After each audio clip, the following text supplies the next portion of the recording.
Hey everyone, welcome back to my podcast. I'm Stephen. I'm an ex-Royal Naval clearance diver. I'm also was a salvage diver and a commercial diver offshore. A lot of these podcasts are really to do with some of the stories during that period of my career. Some of them interesting, some of them funny, and some of them quite frightening. So relax and enjoy this particular episode. It really relates to episode 3, and that's during my Royal Naval Clearance Divers training and the course I was on. So this is just a little section that I didn't include in the last one, on episode 3. And it's to do with, there's a lot of around night attacks, ship attacks, but we did quite a lot of climbing onto ships using ropes. In this particular day, nothing simple. Our instructors had us finning, turn off the engine of the Zodiac and get us to fin from ship to ship. Now off Portsmouth, there's a whole lot of ships, big frigates or destroyers, whatever. They're all mothballed, all sealed. This was very, very interesting. And you use that to jump off, and you use it for night attacks, and you use it for hull checks as well, looking for mines on hulls, etc. But this particular day, we all arrived, and the key was we had ropes dropped off the forecastle.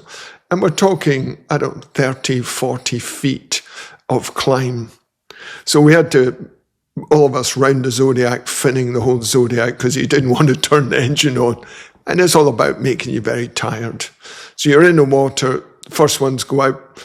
You really want to, the key about climbing any rope with equipment is, first of all, you need to know how to lock your feet in. So locking your feet, stretch, pull, lock your feet in, stretch. You don't try and use too much energy at all, because by the time you get to the top, it is incredibly difficult. You meet the worst part. So you can imagine that the rope goes over the side. There's a flat section on the side of the forecastle, then the hull curves in. The rope will be hard up against that. You can't get your fingers round it. So what you want to do is you get as close as possible to that flat section, cramming yourself up, and then you make a go for it. You make a leap, and you try to grab one of the stanchions. Now it's about maybe a metre and a bit of hard up against the hull where you can't get your fingers round. But you throw it up, you grab hold of the stanchion, and then you use your legs to push yourself up to get your other arm in. And that's the point of no return.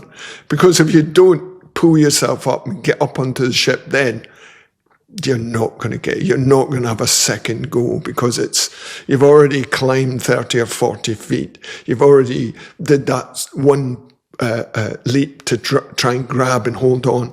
You're going to try and grab the second one, then you're going to try and get your legs up. I was able to do the first one. A lot of people fell. I think it was just purely luck from me, and I was fresh.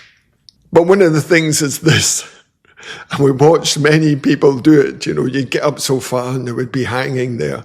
You just run out of energy. You just cannot get yourself up. It's really difficult. And one of the things is, if you're going to fall, just let go. Do not. Your instinct, everything says, I'm going to let go and grab hold of the rope. It's never going to work. You're just going to burn your hands all the way down. You will not stop yourself from going down that rope. So the key is just let yourself go into the water. You drop into the water and that's it. But the number of people I've seen, and you think it's like, yeah, straightforward, just drop. Your instinct, because you've climbed up this rope, is to grab it. But don't grab it.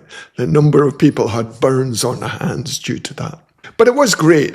This sort of stuff was real boys' own stuff, because you climbed up and you just jumped off the forecastle. You swam round, waited your turn again. So it was all very interesting. So that's just one little story in addition to the episode 3, the clearance divers course. So as part of that was one of the tasks we had to complete, because a lot of the time there is a possibility of having to climb up onto a ship.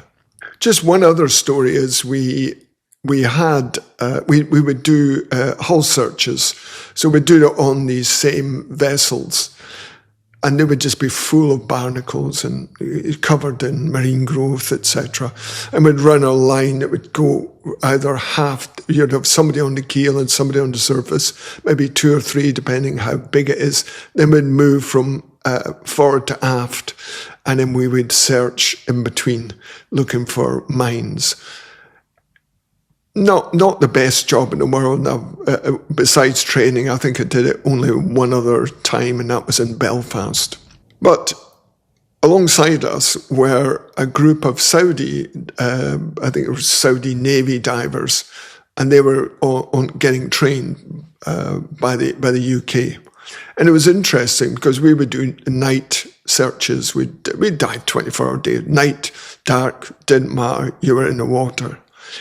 The Saudis just did not like getting in the water at night, which was very strange, I always thought. And we adapted the courses, I think, to suit that. They just didn't like going in at night. I don't blame them, but it's part of the job. You can't think, oh, well, only people lay mines on ships during the day. It's not the case.